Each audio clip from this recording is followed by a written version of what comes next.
दोस्तों नमस्कार। आप सभी का स्वागत है बुंदेली संवाद न्यूज चैनल में। मैं हूं आपके साथ मुकेश नायक। दीन दुखियों बिछड़ों पिछड़ों को गले लगाते चल रहे हैं बागेश्वर महाराज। अनिरुद्धाचार्य महाराज ने लहराया भगवा ध्वज। बागेश्वर धाम सरकार की तीसरे दिन की पदयात्रा का सीकरी के एक मैदान में विराम हुआ। लाखों की तादाद में लोग इस पदयात्रा के साक्षी बने। फरीदाबाद से सीकरी के बीच करीब 10 लाख लोग अपनी आंखों से पदयात्रा को निहारते रहे। बागेश्वर महाराज दीन दुखियों बिछड़ों पिछड़ों को गले लगाते हुए आगे बढ़ रहे थे। महाराज श्री का कहना है कि जात पात को दरकिनार करते हुए सब हिंदुओं को एक होना पड़ेगा, तभी हिंदू राष्ट्र की परिकल्पना साकार होगी। महाराज श्री के सानिध्य में जो आया वह उनके चरणों में बस गया। शायद उसे यह एहसास हो रहा है कि अब इनके अलावा उसे कहीं और जाने की जरूरत नहीं है। महाराज जी के साथ बद्रीनाथ से आए पूज्य बालक योगेश्वर दास महाराज, महंत राजू दास रामगढ़ी अयोध्या लगातार चल रहे हैं। तीसरे दिन की यात्रा में सुबह से ही अनिरुद्धाचार्य महाराज शामिल हुए। महाराज श्री ने यात्रा में भगवा ध्वज लहराया। इसके अलावा शनिधाम के दाती महाराज और मौनी महाराज सहित अन्य संतगण उपस्थित रहे। रोज की तरह तीसरे दिन की यात्रा भी राष्ट्रगान और शपथ लेने के बाद शुरू हुई।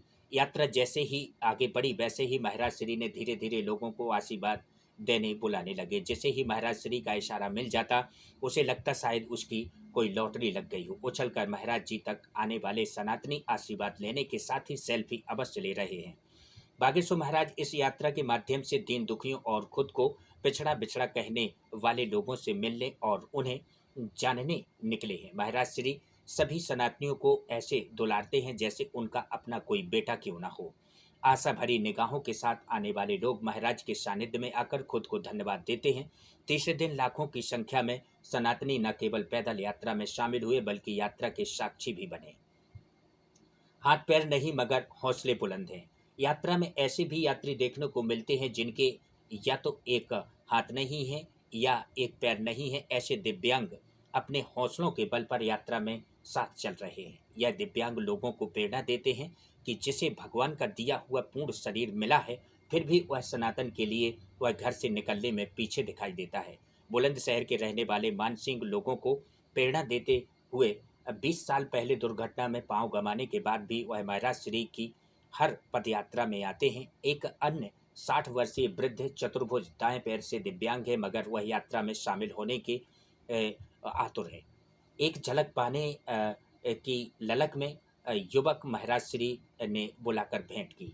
एक युवक आगरा का रहने वाला है। महाराज श्री की एक झलक पाने के लिए वह करीब 20 फीट ऊंचे पेड़ पर चढ़ गया था। महाराज न केवल वहां रुके बल्कि सेना बागेश्वर महाराज ने कहा कि सनातन एकता पदयात्रा में चल रहे लोगों के भोजन का विशेष ध्यान दें ताकि दाल चावल रोटी सब्जी जैसा आहार रोज देने के साथ साथ समय समय पर छेना रसगुल्ला जलेबी भी सनातनियों को खिला रहे हैं।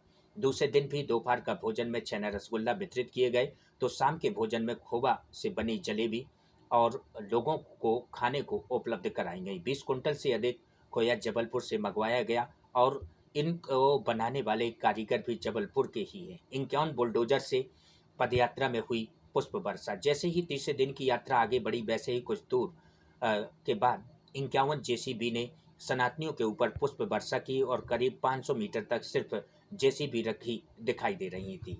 भारी भीड़ का बुलडोजर से अभूतपूर्व स्वागत किया गया।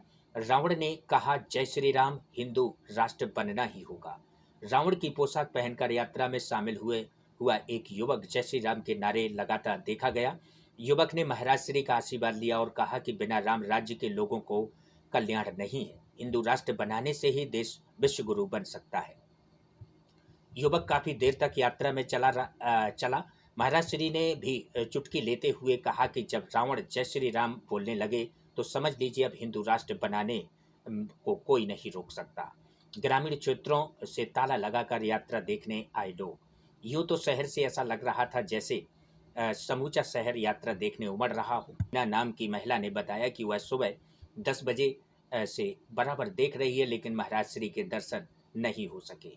उन्हें धक्का देकर दूर कर दिया जाता है। जब तक वह संभलती तब तक यात्रा आगे निकल जाती है। बुंदेली संवाद न्यूज चैनल के लिए आप सभी लोग जुड़े, इसके लिए आपका बहुत बहुत शुक्रिया, बहुत बहुत धन्यवाद। आइए सुन लेते हैं सनातनियों की इस यात्रा में जो वार्तालाप हो रही है उसको।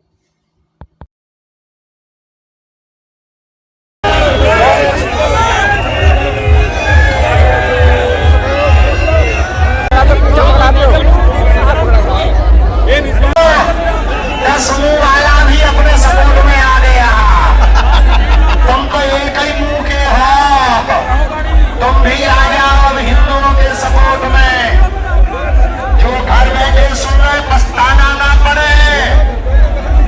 हिंदू एकता की ताकत दिखा।